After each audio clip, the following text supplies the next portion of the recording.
Welcome to online duffer study prepared for learning. दोस्तों स्वागत है आप सभी का ऑनलाइन डफर स्टडी चैनल पर। इस वीडियो में हम कवर करेंगे 8 फरवरी 2021 के इंपॉर्टेंट करंट अफेयर के क्वेश्चन।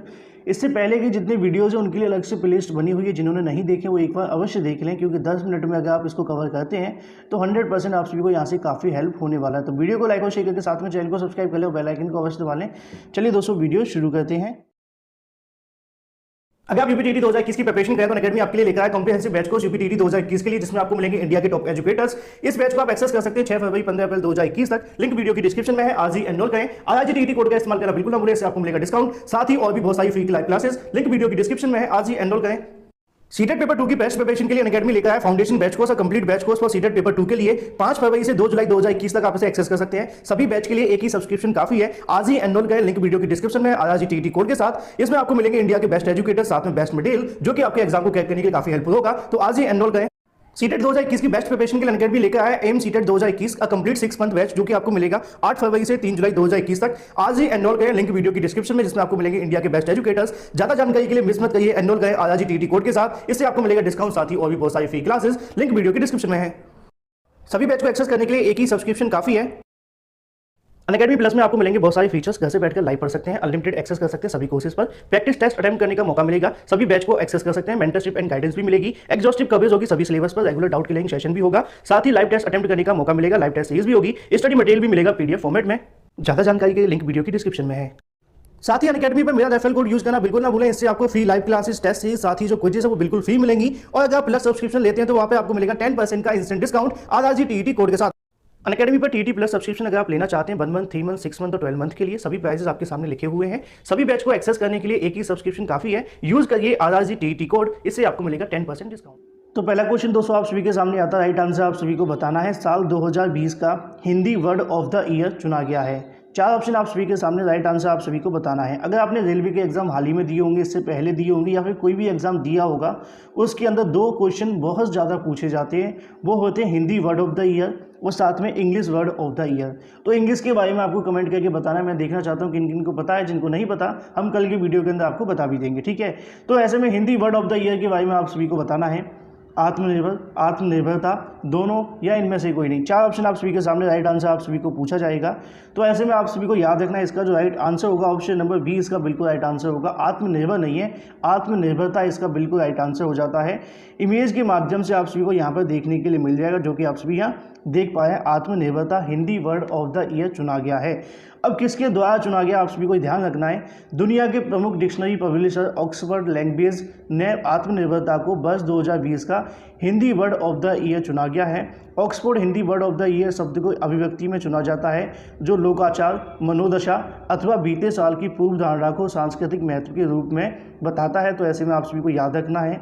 अब आत्मनिर्भरता के बारे में आप लोग क्या समझते हैं, कमेंट करके बताना बिल्कुल ना। तो आत्मनिर्भरता तो भारत के अंदर आप सभी बहुत अच्छी तरीके से सुन ही रहे हैं, उसके बारे में जानते भी हैं, समझते भी हैं, बताने की आवश्यकता नहीं है। लेकिन इसको चुना क्यों गया है ये महत्वपूर्ण है। अगर हम बात करें, validated the day to day achievement of the countless Indians who have dealt with the survived with perils of pandemic, मतलब यानी उन असंख्य भारतीयों के दिन प्रतिदिन उपलब्धि को दर्शाता है जो उस महामारी के जोखिम में निपटते हुए बचते हैं। जैसा कि आपको पता है कि कोविड की महामारी के बीच में लॉकडाउन हो गया, लोगों के पास नौकरी नहीं थी, नौकरी थी या नहीं थी, तो ऐसे में सब कुछ उन्होंने अपनी तरफ से देखने के लिए मिला। बहुत सारे लोगों की नौकरी जाने के बाद में किस तरह उन्होंने संघर्ष किया, साथ में जो उससे कहीं ना कहीं संक्रमित हो गए थे उनके लिए और भी समस्या हो गई। ऐसे में नौकरी गई, परिवार से भी बिछड़ना पड़ा, दूर रहना पड़ा, बहुत सारी समस्याओं का सामना करना पड़ा, जो कि आप भी बेहतर तरीके से जानते भी हैं।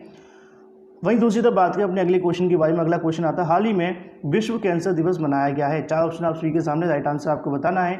4, 5 या 6। तो राइट आंसर आप सभी को पता होना चाहिए। 4 फरवरी इसका बिल्कुल राइट आंसर हो जाएगा, ऑप्शन नंबर बी। नीचे आप सभी को इमेज के माध्यम से भी देखने के लिए मिल रहा है 4 फरवरी इंटरनेशनल डे ऑफ ह्यूमैनिटी, जैसे कि फर्टिलिटी आप सभी के सामने आता है। तो ऑप्शन नंबर बी इसका बिल्कुल राइट आंसर हो जाता है। विश्व कैंसर यूनियन की अगर हम बात करें, फॉर इंटरनेशनल कैंसर कंट्रोल, जिसको हम कहते हैं UICC, दोबारा से सुनिए, union for international cancer control की अगर हम बात करें, उनके द्वारा 4 फरवरी को मनाया जाता है विश्व कैंसर दिवस। यह दिवस कैंसर के बारे में जागरूकता बढ़ाने के लिए, शिक्षित करने के लिए, इस रोग के खिलाफ कार्रवाई करने के लिए दुनिया भर में सरकारों के व्यक्ति को समझाने के लिए मनाया जाता है। तो ऐसे में आप सभी को याद रखना है। सवाल आप सभी से पूछा जा सकता है कि अंतर्राष्ट्रीय कैंसर नियंत्रण संघ का मुख्यालय कहाँ पर है, तो जिनेवा के अंदर है। स्थापना कब हुई थी? 1933 में हुई थी। तो इतनी जानकारी आप सभी के लिए काफ़ी है। अगला क्वेश्चन आप सभी के सामने आता है, अंतर्राष्ट्रीय मानव बंधुत्व दिवस मनाया गया है। 4 ऑप्शन आप सभी के सामने, राइट आंसर आप सभी को बताना है। तो करंट अफेयर का सबसे बड़ा फायदा यही होता है कि कोई भी दिन अगर आपसे पूछ लिया जाए एग्जाम के अंदर, अगर आप गलत करके आते हैं तो 100% आपने डेली करंट अफेयर नहीं पढ़ा होगा। तो ऐसे में इसका जो राइट आंसर होगा 4 फरवरी 2021, वैसे तो 4 फरवरी है जो कि आप सभी यहाँ देख पा रहे हैं। तो ऐसे में इसका जो राइट आंसर हो जाता है ऑप्शन नंबर 20 का बिल्कुल राइट आंसर हो जाएगा, अंतर्राष्ट्रीय मानव बंधुत्व दिवस के बारे में। तो ऐसे में आप सभी को बता दूं, ऊपर ना इमेज ऊपर नीचे होगी, मैंने ध्यान नहीं दिया, बातों बातों में आपको सब कुछ बता दिया है ना। कैंसर डे की जो इमेज है वो आप सभी को यहाँ पर देखने के लिए मिली है। अंतर्राष्ट्रीय मानव बंधुत्व दिवस के बारे में अगर हम बात करें तो यहाँ पर देखने के लिए मिलेगा, क्योंकि मैंने इसको पढ़ भी दिया लेकिन फिर भी मैंने ध्यान नहीं दिया है ना। तो ऐसे में अगर बात करें international day of humanity fertility आप सभी के सामने आती है। तो ऐसे में आपको याद रखना है जो जानकारी दी गई थी इमेज के बारे में वो बंधुत्व दिवस के बारे में थी, जो कि नीचे आप सभी देख पा रहे हैं। दोनों एक ही दिन मनाए जाते हैं 4 फरवरी को। अंतर्राष्ट्रीय कैंसर दिवस की इमेज आप सभी के सामने यहाँ पे आती है और उसका लोगो भी ये है, ठीक है। साथ में हमने अभी जो कवर किया बंधुत्व दिवस, उसका लोगो आप सभी को यहाँ पर देखने के लिए मिलेगा। तो परेशान होने की आवश्यकता नहीं, बस इमेज ऊपर नीचे हुई है। तो दोनों के आंसर क्या है? 4 फरवरी है, ठीक है। सवाल मैंने आप सभी को बता दिया कि अगर हम बात करें उसके मुख्यालय के बारे में, जिनेवा के अंदर 1933 में स्थापना हुई थी कैंसर के बारे में, ठीक है। लेकिन अगर हम यहाँ पर बात करते हैं इस दिन के बारे में जो कि आप सभी को देखने के लिए मिल रहा है, बंधुत्व दिवस, जो कि आप सभी यहाँ पर देख सकते हैं। अंतर्राष्ट्रीय मानव बंधुत्व दिवस 4 फरवरी को विश्व स्तर पर मनाया जाता है। अंतर्राष्ट्रीय मानव बंधुत्व दिवस का उद्देश्य विभिन्न संस्कृतियों में, धर्मों में मान्यताओं की साथ में उसको बढ़ावा देने के लिए, जागरूकता बढ़ाने के लिए मनाया जाता है। सवाल आप सभी के मन में होगा कि सर इस बार की थीम क्या रखी, जिसको हम विषय कहते हैं। तो इस जो अंतर्राष्ट्रीय मानव बंधुत्व दिवस की थीम है वो है a pathway to the future. A pathway to the future आपको याद रखना है।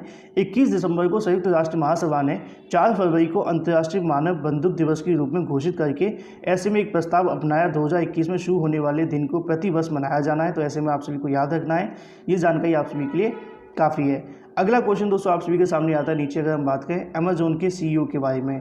नए सीईओ चुने गए, आप सभी को पता होना चाहिए। इससे पहले आप सभी जेफ बेजोस को काफ़ी जानते होंगे, है ना। फिलहाल अगर हम बात करें Amazon.com के संस्थापक मुख्य कार्यकारी अधिकारी जिसको हम कहते थे जेफ बेजोस, उन्होंने कंपनी के सीईओ पद से इस्तीफा देने की घोषणा की है 2021 को। अगर बात करें यहाँ पे अर्थात 1 जुलाई 2021 से प्रभावी कार्यकारी अध्यक्ष जो बनने वाले हैं उनका नाम आप सभी से पूछा गया है। तो कौन बनेंगे आपको याद रखना, ऑप्शन नंबर 20 का बिल्कुल राइट आंसर हो जाएगा एंडी जेसी। एंडी जेसी को वर्तमान में अमेजोन के वेब सीरीज जिसको AWS हम कहते हैं मुख्य कार्यकारी अधिकारी के रूप में सेवारत हैं। अमेजोन के सीईओ के रूप में बेजोस ने की जगह लेने वाले हैं, जो कि 27 साल पहले 5 जुलाई 1994 को इंटरनेट बुक सेलर के रूप में कंपनी की शुरू की थी। तो ऐसे में उन्हीं के माध्यम से जो कंपनी वो शुरू की गई थी 2000, अगर हम बात करें 1994 माफ़ कीजिए, है ना। तो ऐसे में इन्होंने फिलहाल इस्तीफा दे दिया है। कारण जो भी हो बस आप सभी को याद रखना है कौन बनने वाले हैं, एंडी जेसी। सवाल आप सभी के मन में होगा कि यहाँ पर अमेजोन की स्थापना कब हुई थी। तो जैसा कि मैंने आप सभी को बताया कि बुक सेलर के रूप में शुरू किया था 5 जुलाई 1994 को, वही दिन इनका स्थापना दिवस है। सवाल आप सभी के मन में होगा इनका यहाँ पे मुख्यालय कहाँ पे है, सिएटल कहाँ है, वॉशिंगटन में, वॉशिंगटन संयुक्त राज्य में। इतनी जानकारी आप सभी के लिए काफ़ी है। तो ये जेफ बेजोस थे जिन्होंने यहाँ पे इस्तीफा दिया है, ये एंडी जेसी हैं। अगला क्वेश्चन आप सभी के सामने आ जाता है, वीडियो को लाइक और शेयर कर देना। PHDCCI 2021 की रिपोर्ट में दूसरी सबसे अधिक लचीली अर्थव्यवस्था के रूप में उभरा है कौन, आप सभी को बताना है। Germany, Bharat, south Africa, south Korea, माफ़ कीजिए। 4 ऑप्शन आप सभी के सामने, राइट आंसर आप सभी को बताना है। तो ऐसे में आपको याद रखना ऑप्शन नंबर 20 का बिल्कुल राइट आंसर हो जाएगा भारत। यहाँ पर अगर बात करें PhD chamber of commerce and industry जिसको हम PHDCCI कहते हैं, इंटरनेशनल इकोनॉमिक रिलेंस जिसको हम IER कहते हैं, रैंक के अनुसार भारत दूसरी सबसे अधिक लचीली अर्थव्यवस्था के रूप में उभरेगा उनका कहना है। शीर्ष 10 में अगर बात करें अग्रणी अर्थव्यवस्थाओं में रैंकिंग में जर्मनी सबसे ऊपर है। दूसरी सूची में अगर हम बात करें दक्षिण कोरिया तीसरे नंबर पर है। मैं आप सभी को सूची ही दिखा देता हूँ जिससे कन्फ्यूजन नहीं होगा, ठीक है। तो यहाँ पे आप सभी के सामने सूची आ जाती है जिसके माध्यम से आप लोग देख पाएंगे, थोड़ी सी ब्लर होगी लेकिन आप पहचान जाएंगे इंडिया को, है ना। तो यहाँ पे आप सभी को देखने के लिए मिलेगा पहले नंबर पर जर्मनी है, दूसरे पे इंडिया है, तीसरे पे साउथ कोरिया है, चौथे पे चाइना है और नीचे आप सभी के सामने कनाडा वगैरह, फ्रांस वगैरह देखने के लिए मिल जाएंगे। बस आपको याद रखना है पहले नंबर पर कौन रहेगा, और दूसरे पे भारत आप सभी के सामने आने वाला है। इसके अलावा भारत की वास्तविक जीडीपी वृद्धि दर की अगर बात करें तो दुनिया की शीर्ष -10 रहने की अगर बात करें उसके अंदर लगभग सबसे अधिक 11.5 होने का अनुमान है। कोविड-19 की महामारी के कारण अगर बात करें यहाँ पे जो उथल पुथल हुई है अर्थव्यवस्था के अंदर, उसको आर्थिक पुनरुत्थान दर्शाता है, मतलब कहीं ना कहीं इसको और अच्छे तरीके से सुधार देखने के लिए मिलेगा। तो ऐसे में आप सभी को याद रखना है। एक सवाल आप सभी से पूछा जा सकता है, बहुत ज़्यादा हाई लेवल का हो जाएगा, लेकिन फिर भी मैं आप सभी को बता दूं जानकारी के लिए। रैंकिंग 5 संकेतों के विश्लेषण पर आधारित है। कौन कौन से 5 संकेत हैं आपसे पूछे जा सकते हैं, नहीं पूछे जाए तो याद रखिएगा। वैसे ही वास्तविक जीडीपी विकास दर को लेकर पहला, दूसरा है व्यापारिक निर्यात वृद्धि दर, तीसरा है चालू खाता जिसको शेष जीडीपी के प्रतिशत के रूप में लिया गया है। ऐसे में चौथी की अगर बात करें सामान्य सरकारी शुद्ध ऋण लेन, मतलब कि जीडीपी के प्रतिशत के रूप में जो यहाँ पर ऋण लिया जाता है शुद्ध, उसके बारे में यहाँ पर लिया गया है। साथ में पाँचवा है सकल ऋण जीडीपी अनुपात। इतनी जानकारी आप सभी के लिए काफ़ी है। इसी के साथ आता है अगला क्वेश्चन जो कि आप सभी यहाँ पर देख पाए हैं। भारत की पहली इम्यूनिटी है ना, तो यहाँ पर इम्यूनिटी क्लिनिक का शुभारंभ किया गया। 4 ऑप्शन आप सभी के सामने, राइट आंसर आप सभी को बताना है। तो राइट आंसर आप सभी बताइए कहाँ पर है, गुजरात, चंडीगढ़, दिल्ली या फिर इनमें से कोई नहीं। तो इसका जो राइट आंसर होगा ऑप्शन नंबर 20 इसका बिल्कुल राइट आंसर हो जाएगा, चंडीगढ़ के अंदर। ठीक है, ऑप्शन नंबर 20 का बिल्कुल राइट आंसर। नीचे आप सभी के सामने इमेज भी देखने के लिए मिल जाएगी जो कि आप सभी यहाँ पर देख पा रहे हैं। अगर हम बात करें, भारत में अपनी तरह पहला इम्यूनिटी क्लिनिक चंडीगढ़ के एक प्रमुख चिकित्सा और साथ में शोध संस्थान post graduate institute of medical education and research में शुरू किया गया, उनके द्वारा लॉन्च किया गया है। अभी आप सभी ने सुना होगा पीजीआई कई बार देखा होगा, पंजाब से होंगे तो बिल्कुल सुना होगा, और अगर बाहर से हैं तो पीजीआई सुना होगा कि वहाँ पे पीजीआई में इलाज कराने के सबसे बड़ी चीज़ें आप सभी को देखने के लिए मिलती हैं। तो इसकी फुल फॉर्म क्या है, PGIMER, जिसको हम कहते हैं PGIMER, post graduate institute of medical education and research. ठीक है, उनके द्वारा लॉन्च किया गया है। पीजीआई इम्यूनिटी क्लिनिक के बारे में अगर हम बात करें तो चंडीगढ़ में पीजीआई इम्यूनिटी क्लिनिक के महत्वपूर्ण सम्मेलन के साथ एक छत के नीचे सेवाएं प्रदान करने के लिए रोगी की देखभाल में सुधार करने के लिए स्थापित किया गया। तो ऐसे में आपको याद रखना है। अब आप सभी को पता है चंडीगढ़ आप सभी जानते होंगे, लेकिन नहीं जानते तो नीचे एक क्वेश्चन आने वाला है, उसके अंदर आपको जानकारी दूंगा मैं। अगला क्वेश्चन आप सभी के सामने आता है, chief of air staff conclave जिसको हम कहते हैं CAS का आयोजन कहाँ किया गया है। 4 ऑप्शन आप सभी के सामने हैं, अहमदाबाद, बेंगलोर या फिर मुंबई। 4 ऑप्शनों में से इसका जो राइट आंसर होगा वो आप सभी को पता होना चाहिए। इसका राइट आंसर होगा ऑप्शन नंबर बी, बेंगलोर में। ठीक है, रक्षा मंत्री राजनाथ सिंह ने कर्नाटक के बेंगलोर में वायुसेना स्टेशन लहंका में chief air staff CAS conclave का उद्घाटन किया है। 2 दिवसीय सम्मेलन आयोजन भारतीय वायुसेना 3 से 4 फरवरी 2021 तक हाइब्रिड फॉर्म में किया गया, जिसमें डिजिटल मीडिया व्यापक रूप में किया गया। तो ऐसे में आप सभी को याद रखना है। लगभग 75 देशों की वायुसेना के प्रमुख एरोस्पेस अगर बात के पावर रणनीति साथ में तकनीकी विकास की संबंधित मौजूदा मुद्दों पर अपने विचारों को आदान प्रदान किया। तो ऐसे में आपको याद रखना है। अब सवाल आप सभी से पूछा जा सकता है कि अगर हम बात करें CAS के बारे में, अगर एयर चीफ मार्शल कौन है, तो आपको याद रखना है कि राकेश कुमार सिंह भदौरिया हैं। वायुसेना की स्थापना कब हुई थी, है ना, तो आपको याद रखना है 8 अक्टूबर 1932 में। भारतीय वायुसेना का मुख्यालय कहाँ है, कि नई दिल्ली के अंदर है। ये सारी जानकारी नीचे लिखी भी होगी, मैं आप सभी को पहले इमेज दिखा देता हूँ। यहाँ पे आप सभी इमेज के माध्यम से देख सकते हैं राजनाथ सिंह को। साथ में आप सभी के सामने इमेज यहाँ लिखी नहीं है, चलो कोई प्रॉब्लम नहीं, मैंने आपको बता दी है। ठीक है, अगला क्वेश्चन आप सभी के सामने आ जाता है, एरो इंडिया 2021 का शुभारंभ किया गया है। ये भी आप सभी से पूछा जा सकता है। जी आप सभी को यहाँ पूछा गया था, अगर हम बात करें चीफ एयर स्टाफ कॉन्क्लेव के बारे में, और यहाँ पूछा गया है एरो इंडिया 2021 के शुभारंभ के बारे में।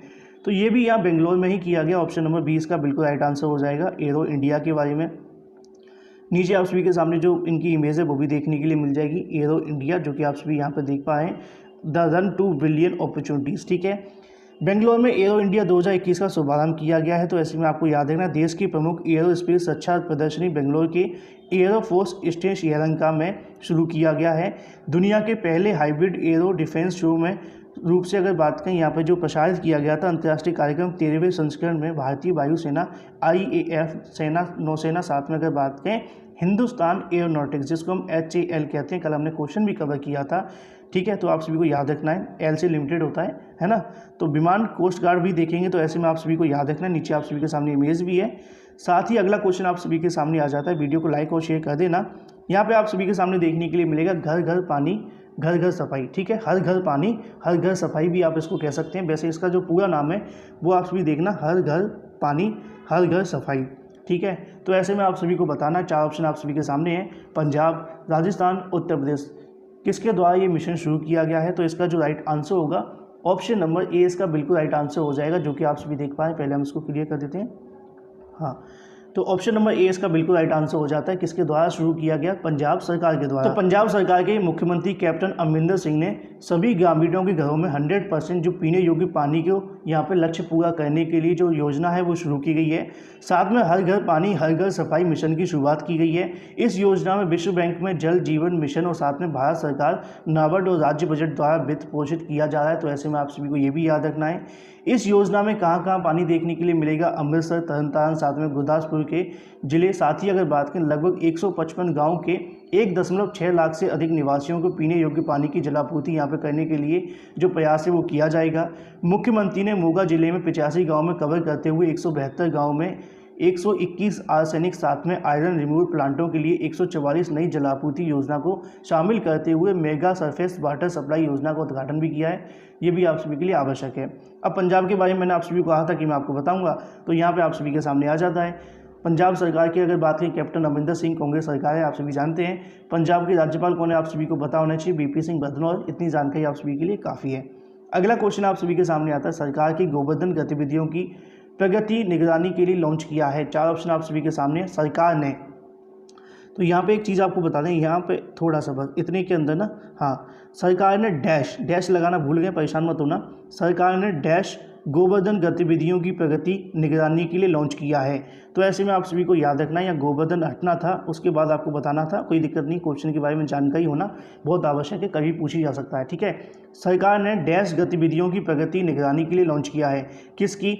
गोवर्धन, जल या फिर पेट्रोलियम, ठीक है। 4 ऑप्शन आप सभी के सामने, राइट आंसर आपको बताना है। एक चीज़ आप सभी यहाँ पे और देखिए, मैं इसको मिटाता हूँ फिर आपको समझाता हूँ।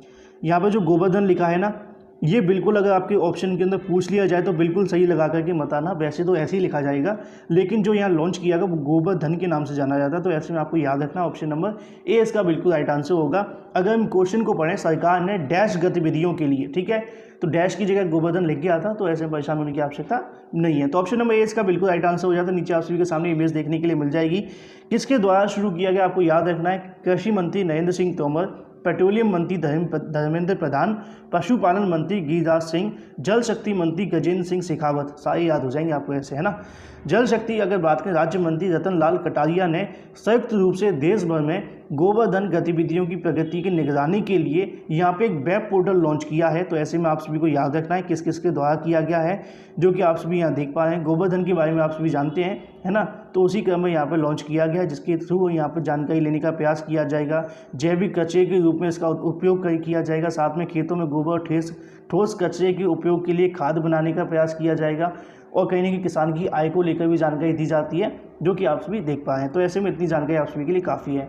अगला क्वेश्चन आप सभी के सामने आता है, बॉक्सिंग फेडरेशन ऑफ इंडिया के अध्यक्ष बने हैं। 4 ऑप्शन आप सभी के सामने, राइट आंसर आपको बताना है, अतुल शर्मा, अजय सिंह, संजीव अग्रवाल। 4 ऑप्शन में से इसका जो राइट आंसर होगा, ऑप्शन नंबर बी इसका बिल्कुल राइट आंसर हो जाएगा, अजय सिंह।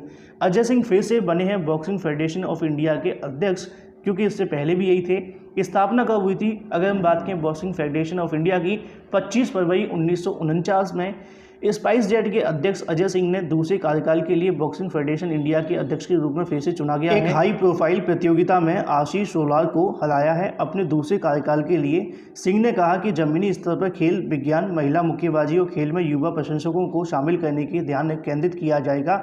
वह टोक्यो ओलंपिक में जुड़े मुक्केबाजी जमीनी स्तर पर विकास और साथ में महिला मुक्केबाजी प्रशिक्षण पर ध्यान केंद्रित करेंगे। तो ऐसे में आप सभी को याद भी रखना है कौन बने हैं अजय सिंह दूसरे कार्यकाल के लिए। नीचे आप सभी के सामने इमेज भी उनकी देखने के लिए मिल जाती है। साथ में वीडियो को लाइक और शेयर कर दिया करें।